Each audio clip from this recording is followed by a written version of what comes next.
राम राम दोस्तों, सुपर दादी सीता दुबे के चैनल में आप सभी का स्वागत है। और मैं आज आप लोग को एक बहुत अच्छी कहानी सुनाने जा रही हूँ। दोस्तों, मैं चाहूँगी कि आप लोग ये कहानी पूरा सुनिए। पूरा सुनेंगे तो आप लोग को भी समझ में आएगा। कहानी सच में बहुत अच्छी है और आधा अधूरा सुनने में तो मज़ा नहीं आएगा। तो पूरा सुनिए और अच्छा लगे तो मेरे इस वीडियो को लाइक कीजिए और कमेंट करके ज़रूर बताइए कैसा लगा। और अगर आप मेरे इस चैनल में नए हैं तो प्लीज़ सब्सक्राइब कीजिए। ठीक है दोस्तों, तो चलिए कहानी शुरू करती हूँ। कहानी है एक गांव की। एक गांव में एक साहूकार था और वो साहूकार जो है वो एक नौकर रखा था। और वो नौकर बहुत ज़्यादा ईमानदार, बहुत सीधा साधा और बहुत मेहनती। ऐसा मेहनती कि मतलब वो रोज़ उस साहूकार के यहाँ सबसे पहले सो के उठता और सबसे पीछे सोता। जो काम किसी से ना होता वो काम वो कर जाता। दिन और रात मेहनत करता, दिन और रात मेहनत और ईमानदारी से उस साहूकार का काम करता और उसके चेहरे में ज़रा भी सिकन न रहता और हमेशा मुस्कुराते रहता, हंसते रहता, खुश रहता। ऐसा करते करते एक साल बीत जाता है। एक साल बीत गया लेकिन साहूकार उसको उसका तनख्वाह नहीं दिया उसको। लेकिन कुछ भी फर्क नहीं पड़ा।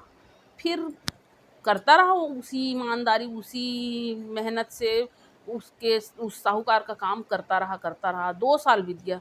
2 साल जब बीत गया तो उसको थोड़ा सा लगा कि मतलब मेरे को तनख्वाह नहीं देते हैं साहूकार। लेकिन वो कुछ बोला नहीं। ऐसा करते करते 3 साल बीत गया। 3 साल उस साहूकार के यहाँ उसने काम किया लेकिन साहूकार 3 साल के बाद भी उसको तनख्वाह नहीं दिया। तो फिर वो बोला कि हुजूर, मैं 3 साल से आपके यहाँ काम कर रहा हूँ और आप मेरे को एक भी बार तनख्वाह नहीं दिए हैं। तो आप मेरा हिसाब कर दीजिए क्योंकि मैं अब काम आपका छोड़ना चाहता हूँ।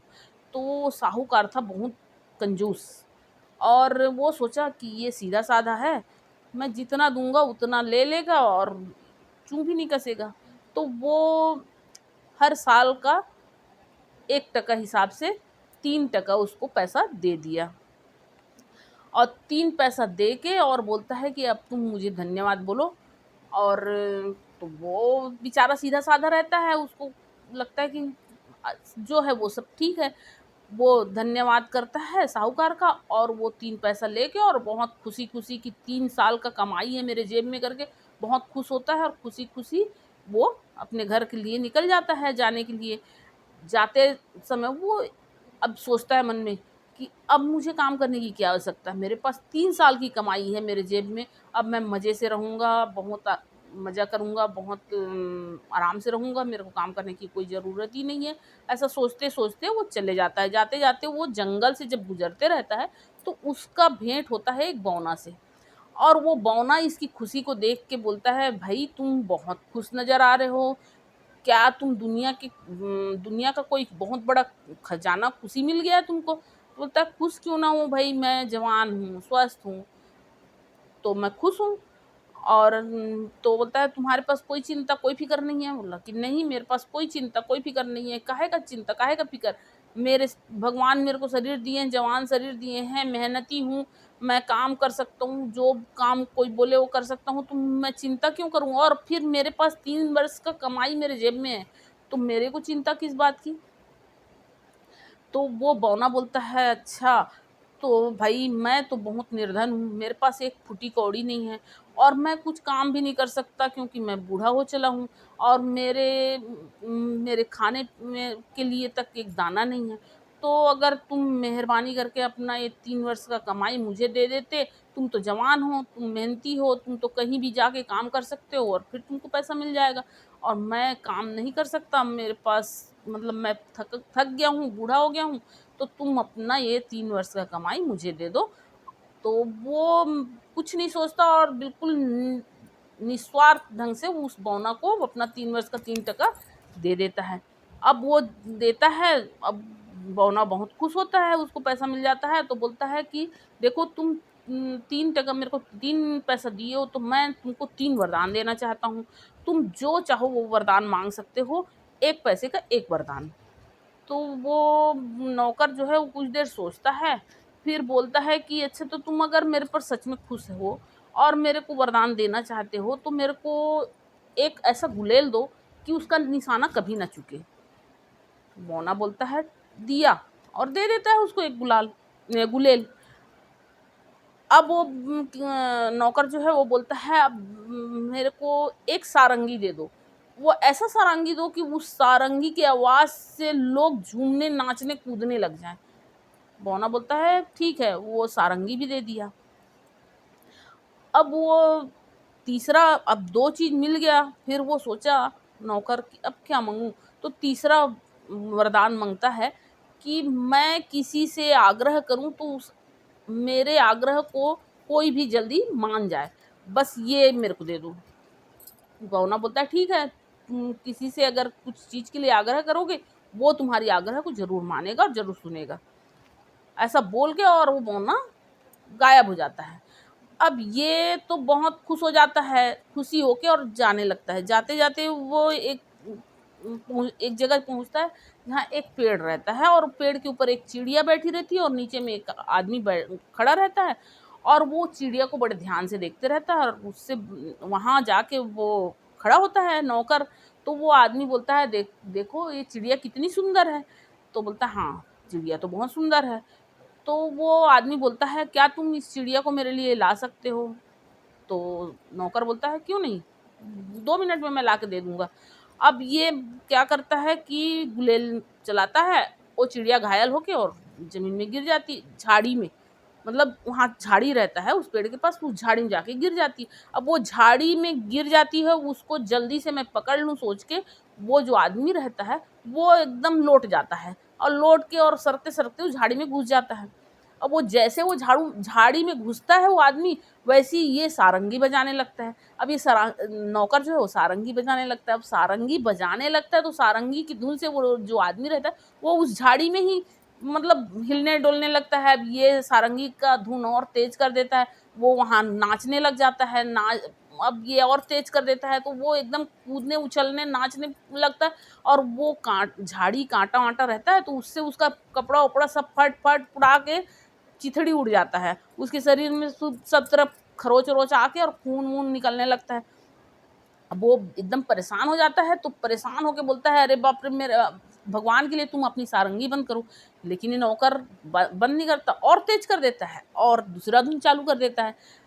वो जब वो आदमी एकदम ज़्यादा घायल, एकदम त्रस्त हो जाता है, तो वो बोलता है तुम अपनी सारंगी बंद कर दो और मेरा ये मोहर का थैली ले लो, लेकिन तुम अपनी सारंगी बंद कर दो। अब वो अपनी सारंगी बंद करता है और उससे मोहर की थैली ले लेता है और ये चलने लगता है आगे।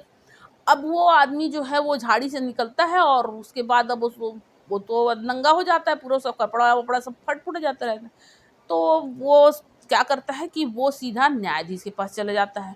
न्यायाधीश के पास जाता है और बोलता है कि एक लुटेरा मेरे को लूट लिया, मेरा मोहर पूरा लूट लिया, मेरा ये दुर्गत किया, दुनिया भर का उसकी शिकायत करता है।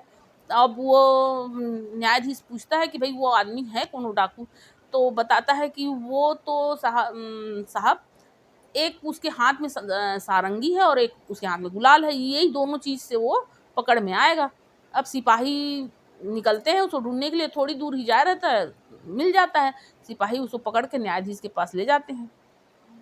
न्यायाधीश के पास ले जाते हैं, न्यायाधीश पूछता है, वो न्यायाधीश के पास जाता है तो वो जो आदमी रहता है वो बोलता है इसने मेरा मोहर लूट लिया है, मेरा ये दुर्गत किया है। और ये नौकर जो है वो बोलता है कि मैं तो नहीं लूटा, मैं लूटा नहीं हूँ, इसने खुद दिया है, मैं इसके हाथ से छीना नहीं हूँ।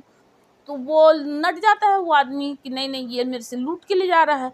तो अब ये ऐसा फिर से किसी को ना लूटे, इसलिए उसको सजा सुना देता है न्यायाधीश नौकर को कि इस ऐसा फिर से किसी के साथ गलत ना करे, इसलिए इसको फांसी की सजा दी जाती है। अब वो दूसरे दिन उसका फांसी की सजा रहता है। वो बहुत गिड़गिड़ाता है न्यायाधीश के सामने, मैं चोरी नहीं किया हूँ, मैं मेरे को इसने खुद दिया। न्यायाधीश कुछ सुनने को तैयार नहीं रहता, कुछ नहीं सुनता। अब उसको फांसी की सजा हो जाता है। फांसी की सजा हो जाता है। दूसरे दिन जब उसको फांसी के लिए ले जाया जाता है तो अब वो तो भाई अब क्या करता। अब जब फांसी का समय आता है तो उसको वो बौने का तीसरा बात याद आ जाता है तो वो आग्रह करता है न्यायाधीश से कि मैं आपसे आग्रह करता हूँ कि आप मेरी एक अंतिम इच्छा पूरी कर दीजिए। तो वो न्यायाधीश बोलता है ठीक है, मैं तुम्हारी अंतिम इच्छा पूरी करता हूँ, क्या है तुम्हारी अंतिम इच्छा? तो बोलता है मेरी अंतिम इच्छा है कि आप मेरे को एक बार सारंगी बजाने दीजिए। तो न्यायाधीश बोलता है ठीक है बजाओ। अब ये जब बजाने के लिए बोल देता है तो वो आदमी बोलता है कि नहीं नहीं, इसको सारंगी मत बजाने दीजिए, सारंगी मत बजाने दीजिए, बहुत बुरा हो जाएगा, बहुत बुरा हो जाएगा। न्यायाधीश उसको जोर से डांटता है उस आदमी को, बोलता है कि तुम कैसी बात करते हो, ये मरने वाले की आखिरी इच्छा पूरी करना मेरा कर्तव्य बनता है, तुम बकवास मत करो, सारंगी बजाने दो। अब वो सारंगी बजाना चालू करता है तो सब धीरे धीरे थिरकना चालू करते हैं। अब थिरकते थिरकते सब नाचने कूदने लगते हैं। ये न्यायाधीश, सिपाही, वो आदमी, हर कोई नाचने कूदने लगता है। और तो और जो ये सब देख के और लोग देखने आते हैं वो सब भी नाचने कूदने लग जाते हैं। अब वहाँ एकदम मतलब माहौल बन जाता है, सब नाच कूद। अब मतलब अब वो न्यायाधीश उसको बोलता है नौकर को कि तुम अपनी सारंगी बंद करो, लेकिन वो बंद नहीं करता और तेज कर देता है। न्यायाधीश एकदम मतलब अब देखता है कि ये सब ऐसे कूद रहे हैं, उछल रहे हैं, नाच रहे हैं। न्यायाधीश खुद नाच कूद उछल कूद मचाया है। तो फिर न्यायाधीश बोलता है कि मैं तुमको जीवन दान देता हूँ, तुम सारंगी बंद कर दो। और फिर वो जीवन दान उसको दे देता है। अब जीवन दान देने के बाद वो सारंगी बंद करता है और उस आदमी से पूछता है कि तुम सच सच बताओ कि ये पैसा तुमको कहाँ से मिला, ये जो थैली तुम पैसा का मुहर का मुझको दिए थे वो कहाँ से लाए थे तुम? तो वो बोलता है तुम सच सच बताओ वरना ये सारंगी फिर से बजाऊंगा और सिर्फ तुम्हारे लिए बजाऊंगा। तो वो बता देता है सच सच डर के मारे कि ये मैंने चोरी की है। अब जब वो चोरी की है करके बोलता है तो फिर न्यायाधीश जो है उसको जेल में डाल देता है और नौकर को खूब पैसा ऐसा मिल जाता है, मुहर वुहर मिल जाता है और वो अपना राजी खुशी अपने गाँव को चले जाता है। तो दोस्तों ये कहानी आप लोगों को कैसी लगी आप लोग कमेंट करके ज़रूर बताइएगा। ठीक है दोस्तों, राम राम दोस्तों।